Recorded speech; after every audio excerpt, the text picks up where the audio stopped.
Chairman Mao, Jamie Howe, Ho Chi Minh, Asif Din, Václav Havel, Graham Saville, No Surrender, Percy Fender, Guerilla Cricket. Today we're going to focus on the oldest of our first-class counties.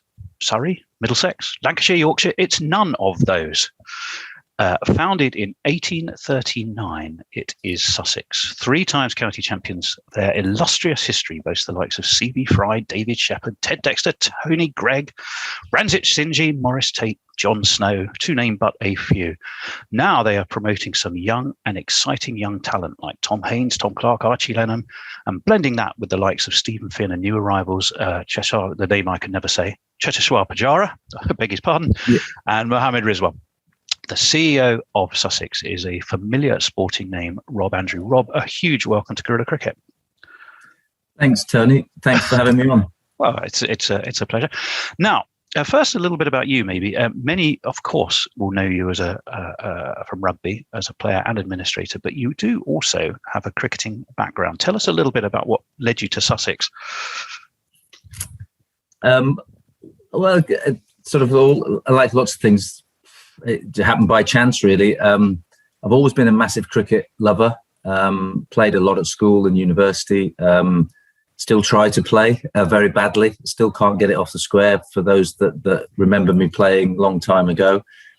But it's just rugby and cricket went hand in glove for me at school and university. And I've been very lucky to be involved in both of those sports for a long time. Did a long time in rugby as a player, coach, director of rugby, administrator, time at the governing body at the RFU, and just felt that I fancied a change of scene, and the opportunity came up at Sussex, love it, absolutely love it, love the county game, love cricket, and really enjoying what we're trying to achieve at Sussex, and obviously getting stuck into some of the other political issues that seem to turn up in sport every now and again. I'm sure they're going to pop up. You did once get Michael Atherton out for a duck. Is that true? Well, it is true. I think it goes back to Yorkshire Lancashire second team, actually, about 1980, early 80s, something or other. So long ago that neither he nor I either want to remember or can remember. I think, as I keep saying, I think Athers was only about 12 actually at the time, so it was a bit unfair. Well, his lad's doing all right. His lad made 80 for us the other day, so that was all pretty good. Yeah, no, it looks like a chip off the old block, doesn't he? Yeah, he does. He does play a bit like him as well. So Sussex has this fantastically long history, 163 years. Are you finding now, as you sort of plan ahead and think about this season and going forward, are you still able to grow the membership in terms of numbers and value? I've got to be honest, I popped onto the website and I found memberships were currently not available. So how are you finding the battle to grow that membership at the moment? Yeah, look, it is quite difficult for membership numbers itself. We're doing pretty well at holding them at about 3,500-4,000, which is where we've sort of been for quite some time now, actually. And as everybody knows, the balance between the red ball and the white ball debate is something that we're all fighting with. We took a decision to take our Blast memberships out of our red ball memberships a few years ago as well. So that operates separately. So we have season tickets for the Blast, and obviously do well with the Blast sales. So it's just we're in pretty good shape, considering some of the challenges of the red ball cricket, which I'm sure we'll come on to, about when it's played, the time of year, the marginalisation of it. So look, it's very clear that we're not in the 1950s and 60s or 70s, when the people seemed to have a bit more time. People have very busy lives watching red ball cricket at a county level. on a Thursday, Wednesday, Thursday during the week is tough for people. That's where streaming comes in. There's a huge interest in county cricket, as we know. People grow up probably because their grandparents, their granddad took them to the first county match whenever they started watching cricket. And they could be anywhere in the world now supporting Sussex or Lancashire or Kent, Somerset, whoever. They could be in Singapore, they could be in west coast of the USA, and we've got people all over the world. So there's huge interest in cricket, in county cricket, and we're still in good shape, and that's pretty important given the last 2 years that we've had. Well, you've touched on a couple of things there, because you talked about history and changing sort of landscape, really. Given that changing landscape, how easy or challenging is it to kind of stay relevant as that landscape shifts? Because we all think, we all understand different attention spans, different types of media that people consume, different formats of the game, multiple formats of the game being played, too many, some would argue, for the good of all of them. Relevance is such an important word for a sporting organisation that kind of sits at the centre of a community, and yet still has to serve that community becomes in a way somewhat more fragmented. How do you balance, if you like, the old and the new? Yeah, it's a great question, and actually one that is really difficult to answer, and one that is something that cricket perhaps more than any of the other major sports is grappling with, because it's got so many moving parts, and we have to work out. We have to go with the marketplace, because clearly, if you push against the market, that you're not going to survive in any industry. So, sport's no different. I think we're just struggling a little bit at the moment to get the balance right, and to understand really that we are heading down the road of two different sports, and we have to work out how they sit side by side and how they can both work together for the benefit of the whole game. And it's a difficult. Look, I've been involved for 5 years, and I came in just as the new competition, which was going to be a T20 competition, had been signed off and agreed. And we, in a way, it feels like we've had 5 years of haggling over how it all sits together. Then COVID came along. We've only had 1 year of the 100, and we're still trying to work it out, if I'm perfectly honest. But, you talk about relevance, and that is a great question. I don't think cricket's ever been more relevant in a county like Sussex, quite frankly. I think it's growing across the whole county. We're not just about the men's first team. We're about women's cricket. We're about club cricket, 200 clubs in the league, 350 teams playing one league in Sussex. We probably try and argue we've got the biggest league in world cricket, as well as the oldest county cricket club. I'm not sure whether that's true, but we have disability, D40 disability teams, visually impaired teams. The disability team will play at Hove this summer against Surrey. Mm-hmm. We've got more kids interested in cricket and playing cricket, more girls and women's sections in cricket clubs than we've ever had, doubled over the last 3 or 4 years. So the relevance question is a really important one, but it's very far-reaching. And then, obviously, at the very top end of the game, we produce England players, which is part of our role, not our total role. And obviously, we want to be successful as a club in its own right. And clearly, we have had some challenges on that, and we can come on to that. But we produced 6 players played in England teams last year from Sussex across all formats. Test cricket, 50 over, and international T20.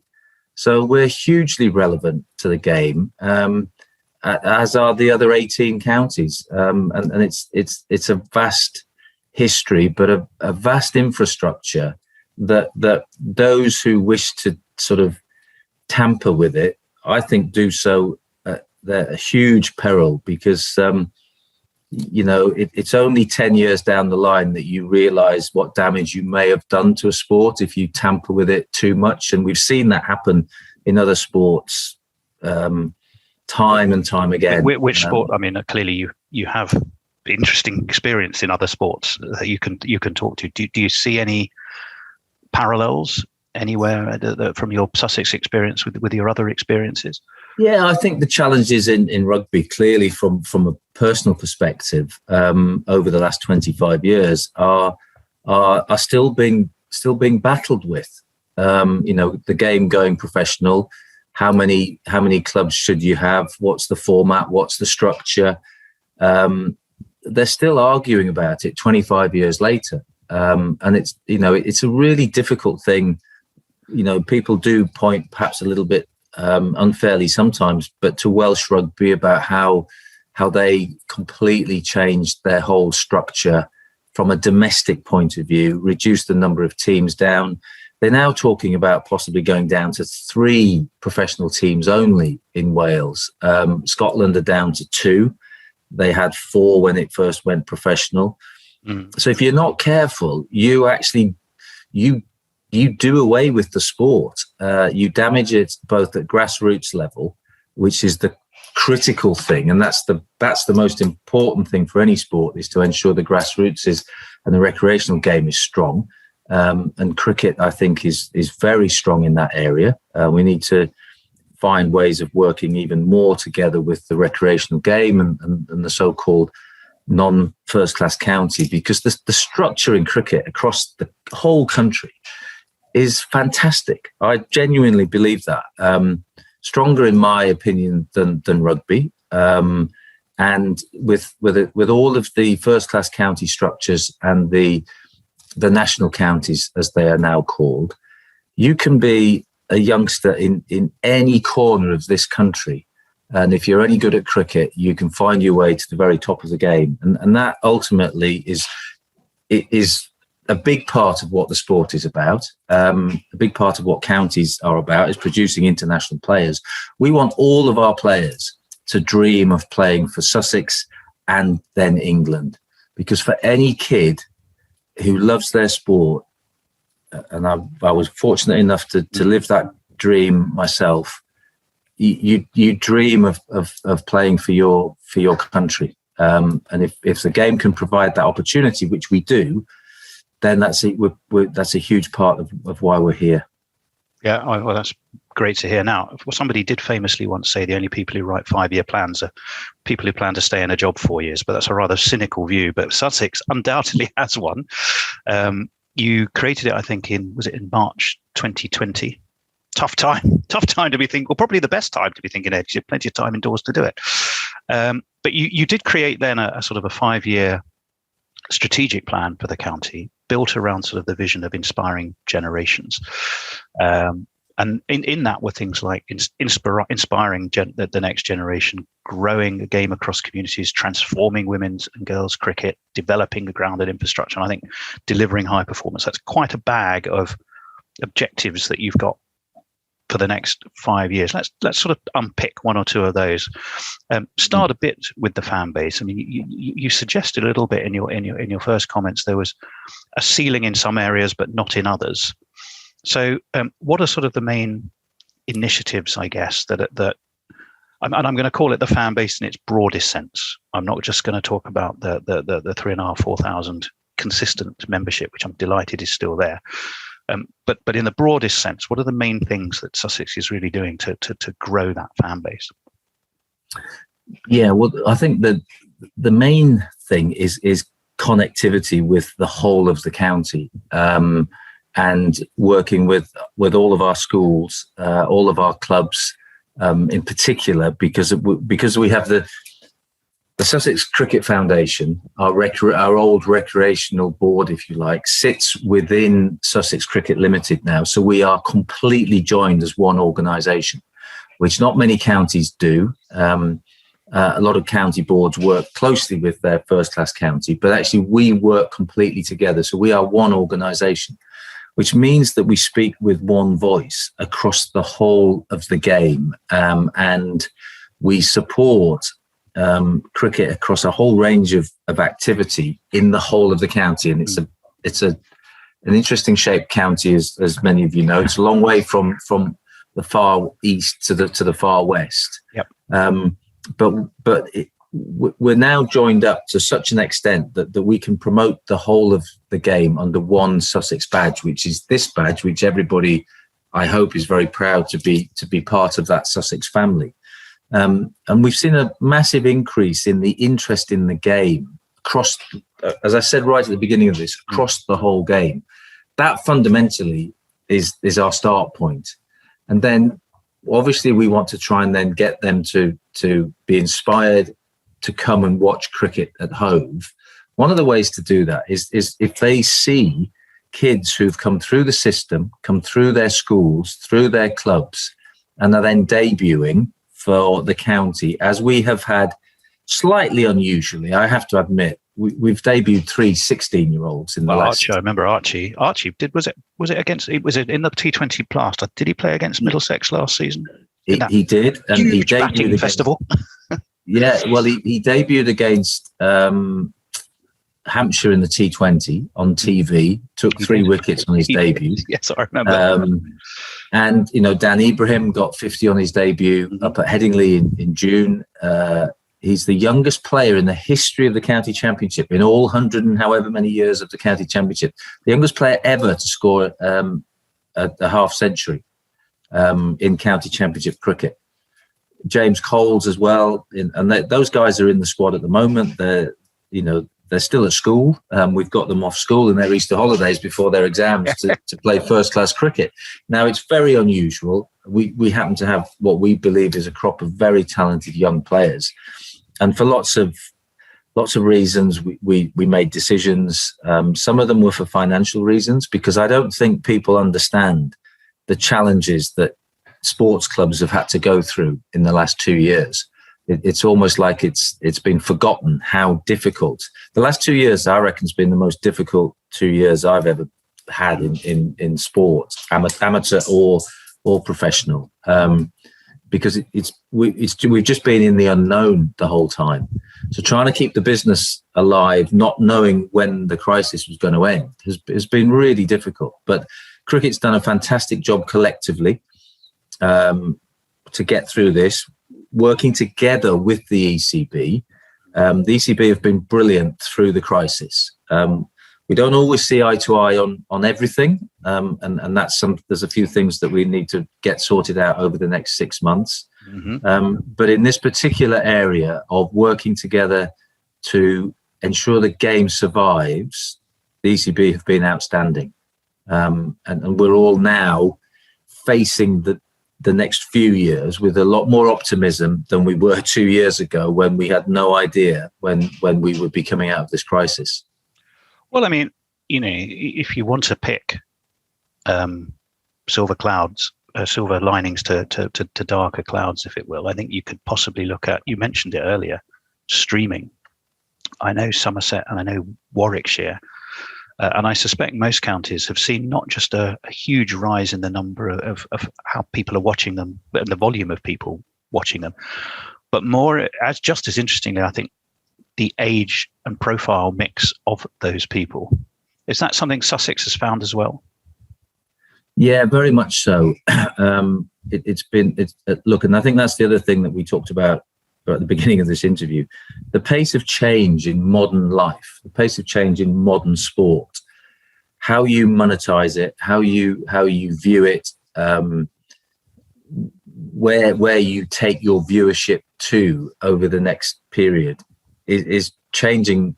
Who would have said 5 years ago that you might be selling TV rights to Netflix or Amazon or Disney, or it is, in the old days it was BBC One and Two and ITV, and you and I are probably old enough to go back to remember there was only 3 TV stations. And I remember, sorry, but it's probably true. I'm older than you, but so yes, I remember.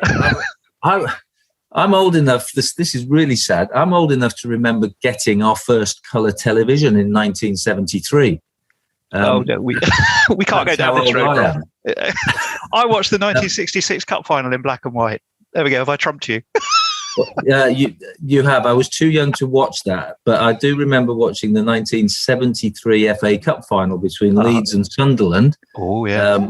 And Bob Stokoe. Bob Stokoe running across the pitch in his trilby at the end of the game. That was the first sports event I'd watched on colour television. Wow. There you go. So there you go. So when you, and that was a long time ago, but we're just in a dramatically different environment, dramatically different world we're also competing. We're competing against so many other things, including the growth of esports, which I'd never even heard of until a few years ago. I didn't understand what on earth. Why would you want to watch people playing a game on the computer and you go to a ground? We did a whole series with the cricketer of what's this? PlayStation cricket. Yeah. Other games are available, but we did the commentary. It was great fun. So look, it's fascinating. I find it really fascinating, and I think cricket. I actually am really positive about cricket. I think there's a lot of doom and gloom merchants out there because, sadly, in life there seem to be lots of doom and gloom merchants about just about everything. But cricket, cricket's been dying for 300 years, and it hasn't died yet. And cricket has a remarkable ability to adapt and move with the new times. I think at the moment we just haven't worked out the answer for this particular moment in the journey. We will. There is an answer. There's always an answer. And there's a huge red ball, white ball debate, and we're in the middle of it, and we just have to find the solution. T20 hasn't been around that long in the scheme of things. IPL has been around for even less than T20, which started in England. And IPL now pretty much dominates the landscape. So we have to work all of these things in to understand how that impacts the English domestic game. And we're in the middle of that debate, to be honest. And we have to find the answer to that as soon as we can. Well, 60% was the number of viewers, I think, for county streams were 18 to 34. That's a long, long way from the traditional view of the county match watcher. That's not blasts. That's the 4-day game, which I find to be incredibly encouraging. Let's move on a little bit because as we think about the future, but the longer term as well as the immediate issues, opening pathways and pulling through a diverse talent base, reaching out to those communities. I know, for example, the expansion of the ACE program, Middlesex have just got on board, Surrey, Warwickshire. I don't know if shaking that nationwide. What are some of the things that Sussex is doing, not just to pull through young talent as you think about pathways, but to ensure that you're reaching out to the broadest mix of talent? Yeah, that's obviously highly pertinent question at the moment, and in for lots of reasons. Mainly because it's obviously the right thing to do, and we have to broaden the pathway and broaden the scope of interest in cricket, and then give the opportunity to those youngsters who come through. So we're through our club network, which goes back to what I said before about how involved we are with the game across the whole county. Through our club network, we've just launched 2 urban plans in Crawley and Brighton, obviously 2 of our bigger urban areas. We haven't got huge urban areas in the way that, say, a Warwickshire or a Lancashire would have. So we've got different challenges perhaps to other counties, and that's the nature of the geography. But we're working very hard in Crawley, which has a very strong Asian population, huge cricket lovers, a lot of cricket clubs expanding in Crawley. We're working very closely with the local authority to improve facilities to ensure that there are enough grounds, because that's the other thing that clubs are finding, particularly those clubs who play on council-owned facilities. So if you want to complain about county wickets, you want to play on the local rec a few times. Well, there's a whole range of things there that come under this umbrella, and it's difficult. Cricket's a complicated game. It's an expensive game. It's not as easy to pick up as with football. You put your jumper down in the park and there's your goalposts and off you go. You've got a game. It doesn't work like that with cricket. You need a lot of equipment. You need a lot of quality coaching. So we're working hard in those areas to help with facility improvements, working with the UCB and others. We're working very closely with our schools to try and, with Chance to Shine, to try and get school cricket back into schools, at the junior level in particular, and in secondary schools with girls' programs in secondary schools. That's been a big change in all sport, is the drop-off of sport in schools, particularly secondary schools. Yeah. So we're working very hard. We have a huge project with a state school in Brighton, the Brighton Aldridge Community Academy, which has been going for nearly 6 years now, which is a brilliant project where the facilities there are absolutely outstanding. And then we do work very closely with our private schools as well, and that's something that the private schools in this country provide a great service to cricket. The facilities are outstanding. A lot of young talent. There's often a lot of criticism of it's all about private schools. What you find is that a lot of kids are given scholarships to private schools because of their cricket or because of their rugby. And sometimes that's forgotten, that actually private schools are helping the game, and they often get unfair criticism in my book for it's all about private education. Well, a lot of these kids wouldn't get that education if it wasn't for the cricket, which in turn started in the state school, started at the club, and it's an environment that we just have to keep growing and get as many kids. But that kind of goes a little bit in the game as we can. Yeah, I mean that goes a little bit to the role of the county at the centre of cricket in the county. So yes, I take your point very much about the contribution of private schools, whether you like it or not, however you may feel about that. The fact is that is true, and it remains so. But the county also ensures that work done there can extend out to areas where it might not otherwise be played, to support those areas where there is talent that can't get to that. And do you feel that it is the role of the county within the community to ensure that it kind of works both ways? If I've explained that right, that you're expanding where cricket is played by enabling it, as well as by obviously keeping strong where it has traditionally been strong. Yeah, and it's a absolutely great question, because we can't cut off our nose to spite our face. We have to strengthen the game where we can. We have to go into areas to grow the game where the game isn't actually being played at the moment, and that's a really important thing for us. And we're trying to do that across lots of different areas of the country. It's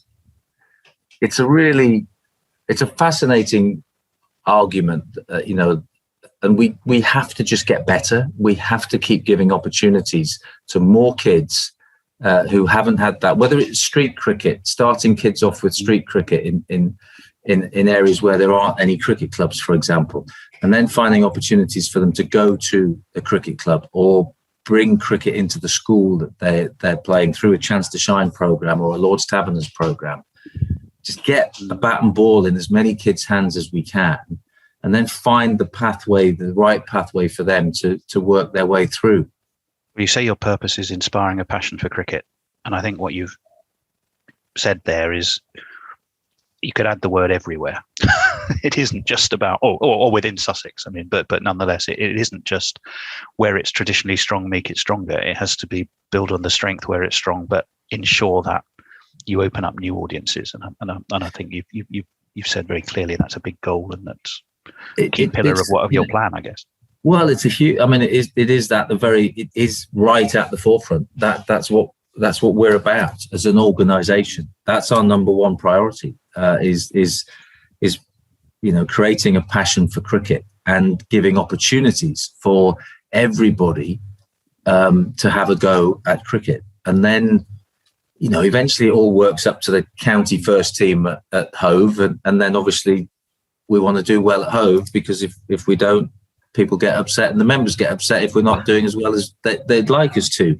That's all part of the sort of cricket infrastructure and the cricket journey, and then obviously that gets magnified a million times when you go to the international level, because once you get to that level, everybody has a view on what should or shouldn't be happening. Yeah, but that's why it's so interesting, and that's why everybody has an opinion, and that's why we're having this conversation. It's why every man and his dog, jumps in on the conversation about what's wrong, what's right, what would I do, what who needs to be sacked, who needs to be dealt with.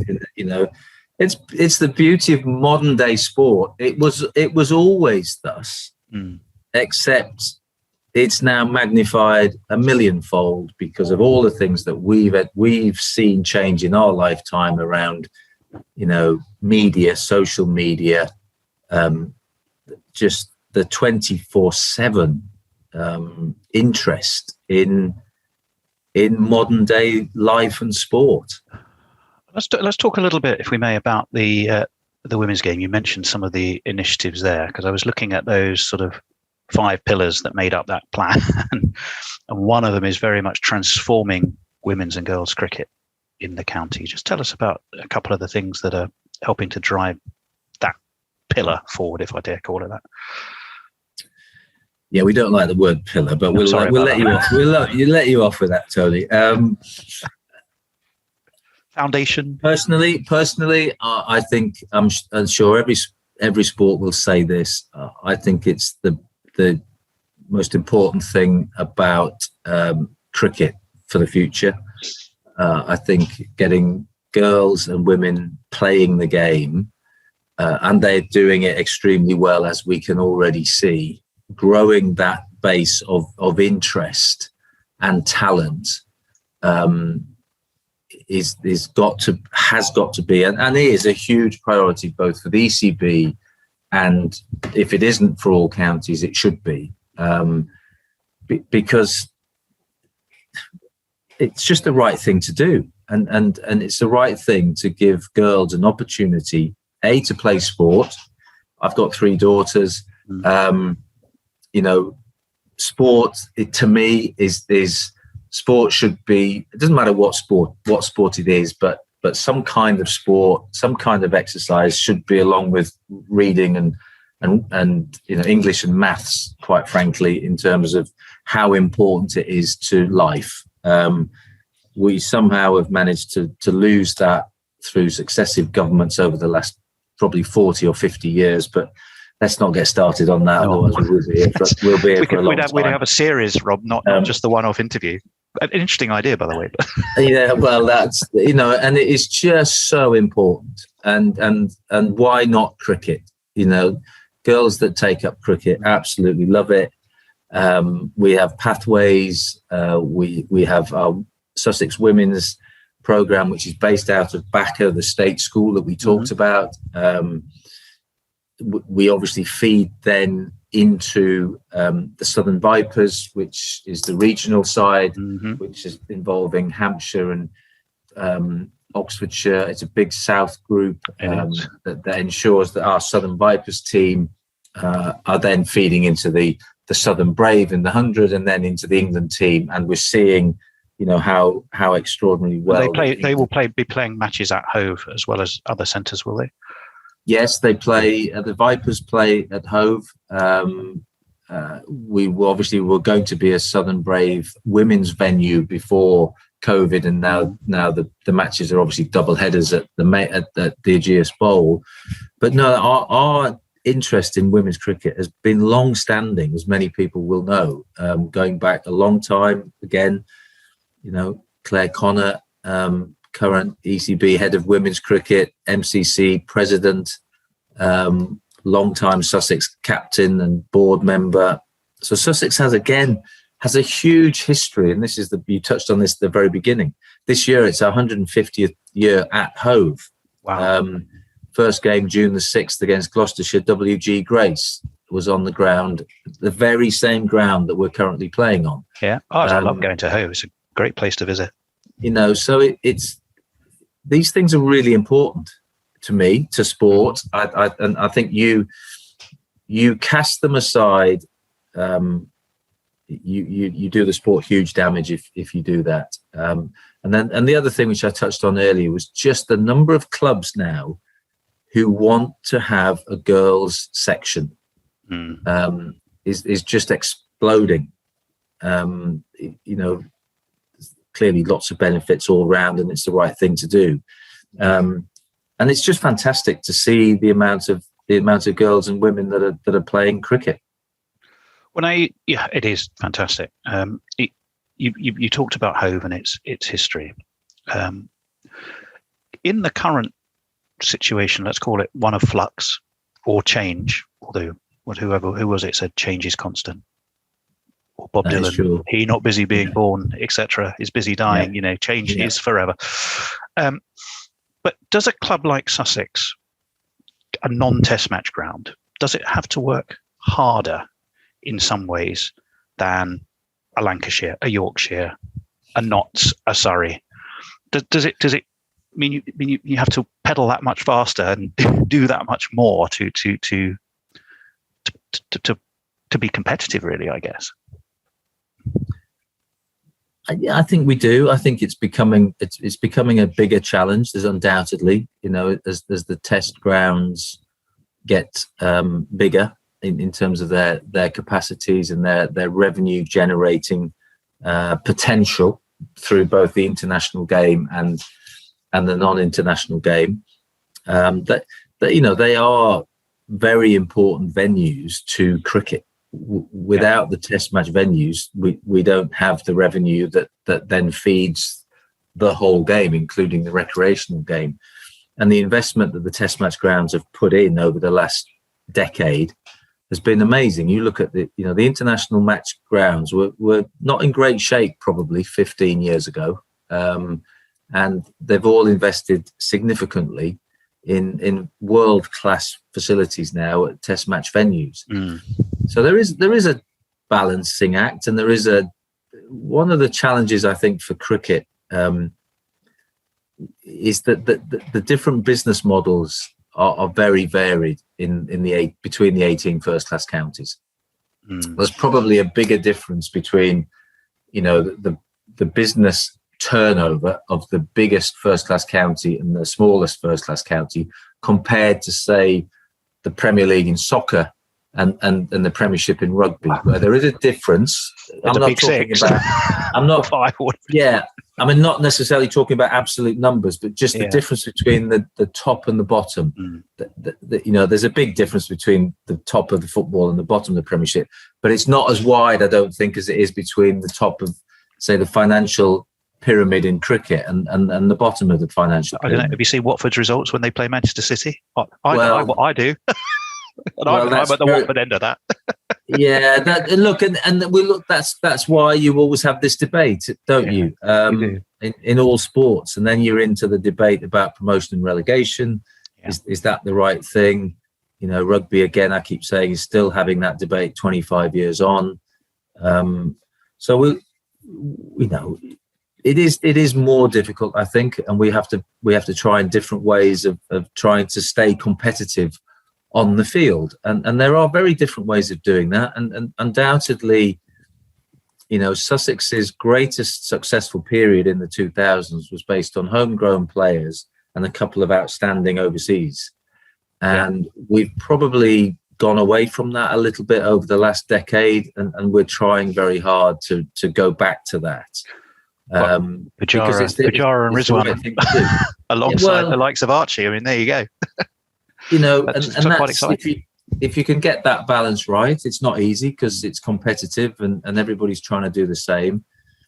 But we have taken a strategic decision. I know you mentioned that, 5-year plan.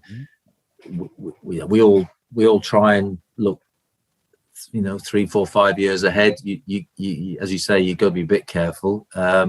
You need to look at today and tomorrow. And it's in the current landscape, it's very difficult to look too far ahead, and particularly at the moment in cricket, because we need to know what the structure is. We need to know what the next TV deal is. We need to understand some longer term stability issues that help us plan. We're in danger of getting ourselves into a little bit of a void if we're not careful. Well, you talked a bit about the blast, and Sussex has always filled Hove for blast games by and large with a very excitable crowd. I can remember Luke Wright blasting runs left, right, and centre for many years for you. Given the sort of the more franchise focus of the 100, the potential restructuring of the game, many people I've spoken to feel that 2 very short form games is not sustainable if you want to continue to play longer form cricket, and if you want to play one-day cricket, and if you want test players who won't break down injured or given the importance of the blast, I guess the best way to ask the question is, are you seeing benefits from the 100 in terms of interest in Sussex, and how much of a concern is a potential threat to the blast for you? Too early probably to say about the 100, because we've only had one season of it. Obviously the first season didn't happen. If I'm honest, my personal view is that I don't think it'll have a huge impact on Sussex and the blast. The Sussex blast product is very successful. People love supporting Sussex. They love coming down to Hove on a Thursday or Friday night. They have a great time. It's a great product. We have world-class players. And the second part of your question is that will be hugely damaging if we didn't have that. So I don't think there's a first-class county in the country would agree or accept any dilution of the blast. That's not what we're looking at. I think it's a much more difficult question. Probably the one you're going to ask next is, so what happens then?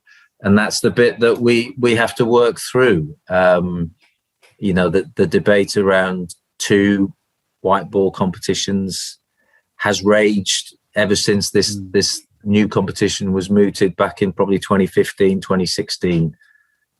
We've had 1 year of it. It was very successful for the women's game, hugely successful for the women's game. I think the jury is still out on the men's 100 in terms of what is the value of it to the game going forward. We have to debate that over the coming months, but you won't find a single first-class county that's going to give up on the blast. What we want is more red ball cricket in the summer.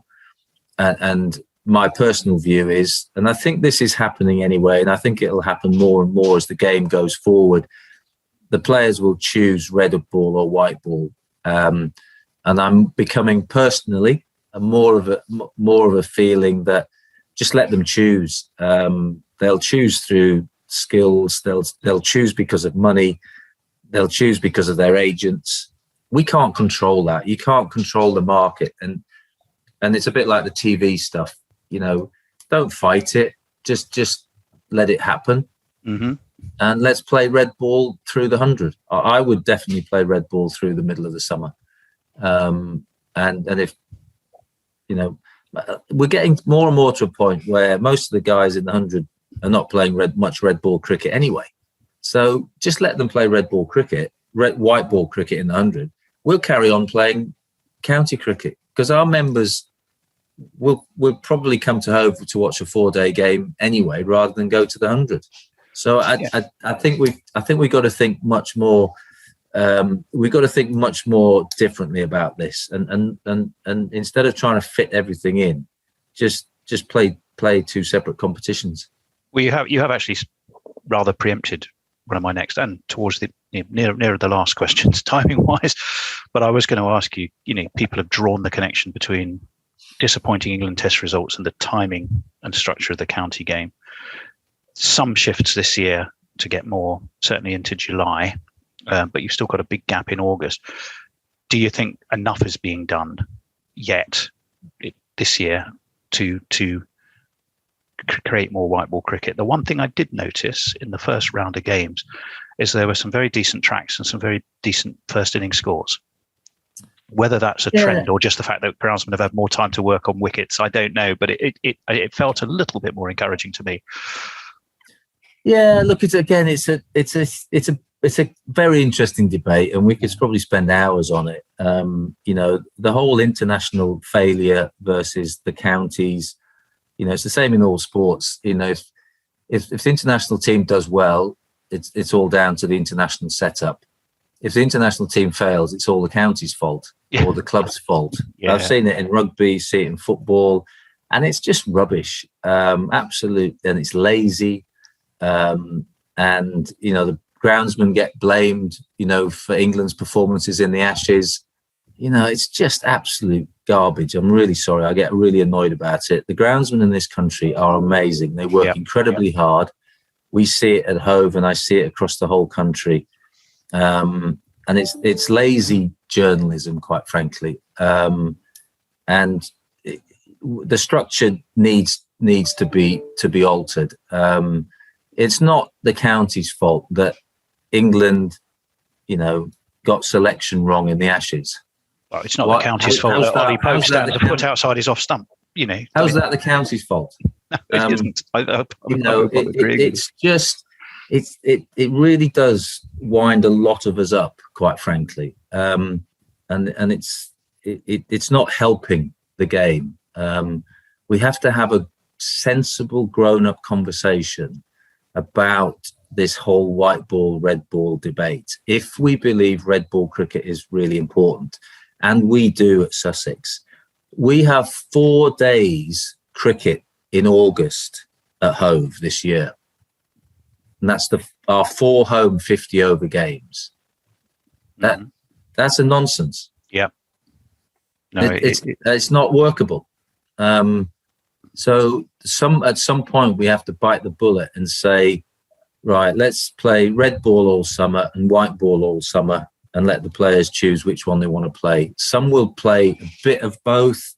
As we're seeing with England, you can't play both all the time because you get burnt out. And